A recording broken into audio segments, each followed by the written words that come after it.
எல்லோருக்கும் வணக்கம்.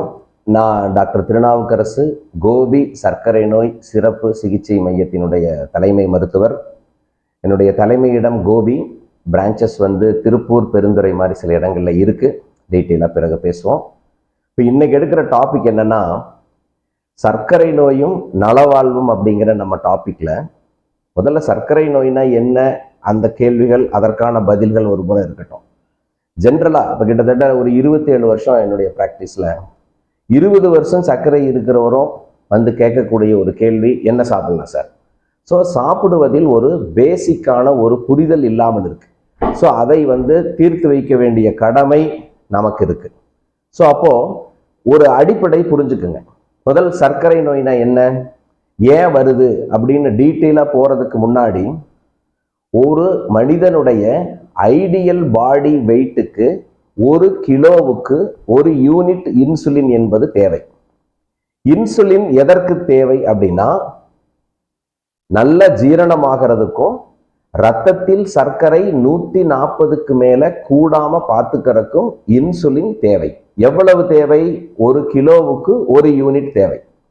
என்னைக்கு அந்த இன்சுலின் 50% அளவு குறையுதோ அப்பதான் ரத்தத்தில் சர்க்கரை 140 தாண்டி அவர் டயபெட்டிக் அப்படின்னு ஆகிறார்.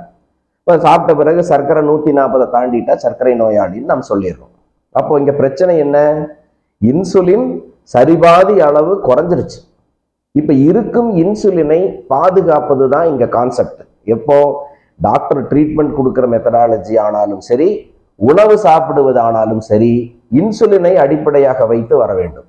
இப்போ உதாரணமா, நாம சாப்பிடக்கூடிய எல்லா உணவுகளையுமே ஜீரணம் செய்வது இன்சுலின். இப்போ நம்ம பொதுவாக சாப்பிடுவோம் இல்லைங்களா, சாப்பாடு என்னென்ன, காய்கறி, பழம், பருப்பு, சாப்பாடு, இட்லி, தோசை, இந்த கோதுமை ராகி ஐட்டங்கள், சிக்கன், மட்டன், முட்டை, மீன், பால், தலை, கால் ஐட்டம் என்ன வேணாலும் எடுத்துக்கோங்களேன். ஜென்ரலாக நாம் சாப்பிடக்கூடிய உணவுகளை எல்லாம் ஒரு 100 கிராம் சாப்பிட்டா அதை ஜீரணம் செய்வதற்கு தோராயமாக 2 சொட்டு இன்சுலின் இருந்தால் போதும். எத்தனை சொட்டுங்க? 2 சொட்டு. அதுகளை எல்லாம் நம்ம கான்சென்ட்ரேட் பண்ண வேண்டிய அவசியம் இல்லை. ஒரு ஸ்பெஷலா ஒரு 6 ஐட்டங்கள் சொல்றேன்.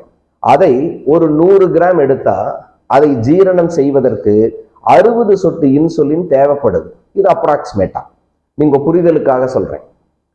அந்த 6 உணவு எது? இனிப்பு, சமையல் எண்ணெய், அந்த எண்ணெயில பொரிக்கிறது, அந்த எண்ணெய் தரக்கூடிய தேங்காய், பேரிச்சம்பழம், கஞ்சி, களி, கூழுங்கிற திரவ ஆகாரம். இந்த 6 ஐட்டங்களும் தோராயமா ஒரு 100 கிராம் எடுத்தீங்கன்னா அதை டைஜஸ்ட் பண்றதுக்கு, ஜீரணம் செய்வதற்கு 60 டிராப்ஸ் இன்சுலின் தேவை. அதாவது 60 சொட்டு இன்சுலின் தேவைப்படுது. ஏற்கனவே இன்சுலின் இல்லை, 60 காலி பண்ணாதீங்க, இதுதான் கான்செப்ட். அப்போ அந்த 6 உணவுகளில் மட்டும் நீங்க கண்ட்ரோலாக இருந்தால் போதும். இந்த 6 உணவுகளில் எப்படி கண்ட்ரோலாக இருக்கிறது, எப்படி ஸ்ட்ரிக்டாக இருக்குங்கிறத அடுத்தடுத்த வீடியோவில் நான் தெளிவாக சொல்கிறேன்.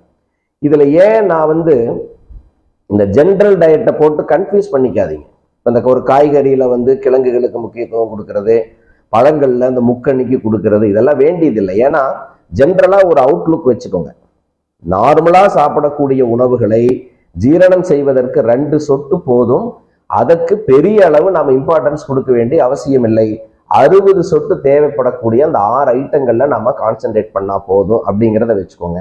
இந்த 6 ஐட்டத்தையும் எப்படி நாம உணவுகளை இன்சுலின் வேஸ்ட் ஆகாமல் எடுத்துக்கிறது அப்படிங்கிறத அடுத்த வீடியோவில் சந்திப்போம்.